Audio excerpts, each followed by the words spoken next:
વડાપ્રધાન નરેન્દ્ર મોદીએ લોકસભા અને રાજ્યસભામાં એક બહુ જ કોમન અને સૌથી ગંભીર વાત કહેલી, અને એ છે કે હવે આવનારો સમય છે એ COVID-19 જેવો સમય આવી શકે છે. એટલે કે કોરોનાનો સમય જેવો હતો એવો જ સમય ફરીથી આવી શકે છે.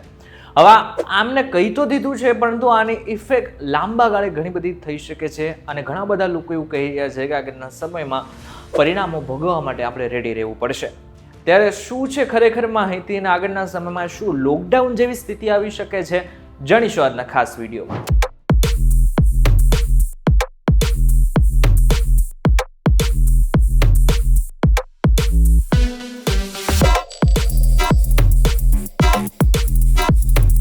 નમસ્કાર, welcome back Fox video digital પર. તમે જોઈ રહ્યા છો ડેલી ડોઝ, અને હું છું આપના દોસ્ત કરણ ચરોતરા.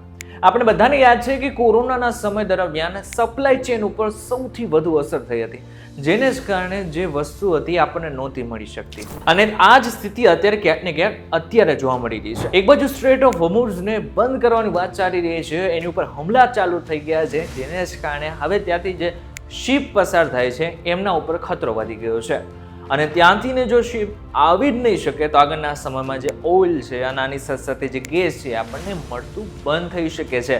આવી એક વાત અત્યારે ચાલી રહી છે. મહત્વની વાત તો એ છે કે ભારત તેના 85% જેટલું ઓઇલ બહારથી જ મંગાવે છે. એટલા માટે આપણને ખબર પડી શકે છે કે આપણને ઓઇલ મળવું કેટલું જરૂરી છે. અને જો યુદ્ધને કારણે રસ્તો બંધ થાય છે તો પેટ્રોલ, ડીઝલ અને LPG ના ભાવમાં તોતિંગ વધારો થઈ શકે છે, અને આની સાથે સાથે વિશ્વના 40 થી 45% ખાતરના ઘટકો ખાડી દેશોમાંથી આવે છે.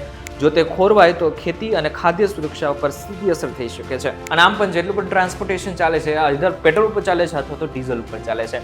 દૂધની નાની થેલી લેવી હોય ને તો એ પણ દૂરથી આવે છે આપણા સુધી, અને જો પેટ્રોલ કે ડીઝલ નહીં હોય તો આગળના સમયમાં ચોક્કસથી એ દૂધની થેલી પણ આપણા ઘર સુધી નહીં પહોંચી શકે. જો કે સારી વાત એ છે કે ભારતના સંબંધો દુનિયાના મોટા ભાગના દેશો સાથે સારા જ રહ્યા છે. એટલા માટે થઈને આપણે બીજા 41 દેશો સાથે વાતચીત કરી રહ્યા છીએ. ભારત અત્યારે 90% વિદેશી જહાજો પર નિર્ભર છે, તેથી સરકારે જહાજ નિર્માણ માટે 7,000 કરોડનું બજેટ ફાળવ્યું છે. ન્યુક્લિયર ઉર્જા અને કોલસાના સ્ટોક પર ભાર મૂકવામાં આવી રહ્યો છે, અને કટોકટીથી બચવા માટે 1 લાખ કરોડનું સ્ટેબિલાઇઝેશન ફંડ જાહેર કરવામાં આવ્યું છે. આંતરરાષ્ટ્રીય ઉર્જા એજન્સીએ તો ત્યાં સુધી કહી દીધું છે કે તેલનો વપરાશ માપમાં રહે, આની સાથે એની બચત થઈ શકે. એટલા માટે થઈને મોટા ભાગના જેટલા પણ લોકો વર્ક ફ્રોમ હોમ કરી શકે છે એ બધા જ લોકોએ વર્ક ફ્રોમ હોમ કરવું જોઈએ. પાકિસ્તાન અને શ્રીલંકાએ તો ઓલરેડી આ દિશામાં કામ કરવાની શરૂઆત પણ કરી નાખી છે. જો કે ભારતની વાત કરવામાં આવે તો ભારતની અત્યારની સ્થિતિ બહુ જ સામાન્ય છે. બધી જ જગ્યાઓ પર પેટ્રોલ અને ડીઝલ મળી રહ્યા છે, આની સાથે આપણી પાસે પૂરતો સ્ટોક પણ છે.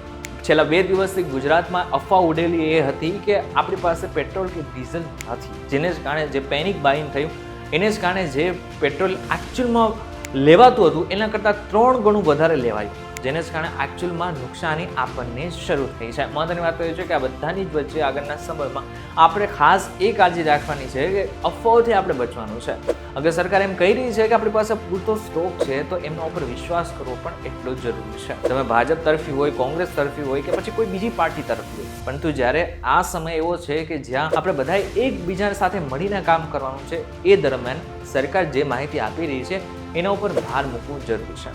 અને બીજી વાત મહત્વની કે કોરોના જેવી સ્થિતિ અને લોકડાઉન જેવી સ્થિતિ આવવાની છે, આ વાત અત્યારે માત્ર ચાલી રહી છે દુનિયાના બીજા દેશોમાં. ભારતમાં આની કોઈ જ અસર અત્યારે હાલ પૂરતી નથી દેખાઈ રહી. પાકિસ્તાનની જો વાત કરવામાં આવે તો પાકિસ્તાનમાં પેટ્રોલના જે ભાવ છે એ 300 રૂપિયા સુધી પહોંચી ગયા છે, અને જીવન જરૂરિયાતની જે વસ્તુઓ છે એના ભાવ એના કરતાં પણ વધી ચૂકેલા છે. બાંગ્લાદેશની સ્થિતિ પણ એ છે, અને આજુબાજુમાં જેટલા પણ દેશો છે, નેપાળ, કોલંબિયાથી લઈને મ્યાનમાર, ત્યાં સુધીની જે સ્થિતિ છે એ પણ એવી જ છે. શ્રીલંકાની વાત કરવામાં આવે તો શ્રીલંકામાં પણ ભાવ વધારાની શરૂઆત થઈ ગઈ છે. એટલે હવે અત્યારે જો ભારતની વાત કરવામાં આવે તો ભારતના સંબંધો બધા જ દેશો, ઓલમોસ્ટ બધા દેશો સાથે સારા રહેલા છે, જેને જ કારણે આપણને આ સ્થિતિમાં નથી આવવું પડેલું. પરંતુ આશા રાખીએ કે જેવી રીતના આપણે બધી જ સિચ્યુએશનમાંથી બહાર આવ્યા છે એવી જ રીતના આ સિચ્યુએશનમાંથી પણ બહાર આવી જાય. ત્યારે આ બાબતને લઈને તમારું શું કહેવું છે અમને જરા કોમેન્ટ કરીને ચોક્કસથી કહેજો. વિડીયો થકી જો તમને કોઈ ઇન્ફોર્મેશન મળી તો વિડીયો લાઈક અને શેર જરૂરથી કરજો. તથા આ જ ઇન્ફોર્મેટિવ વિડીયોઝ માટે PTV ડિજિટલ સાથે જોડાયેલા રહેજો.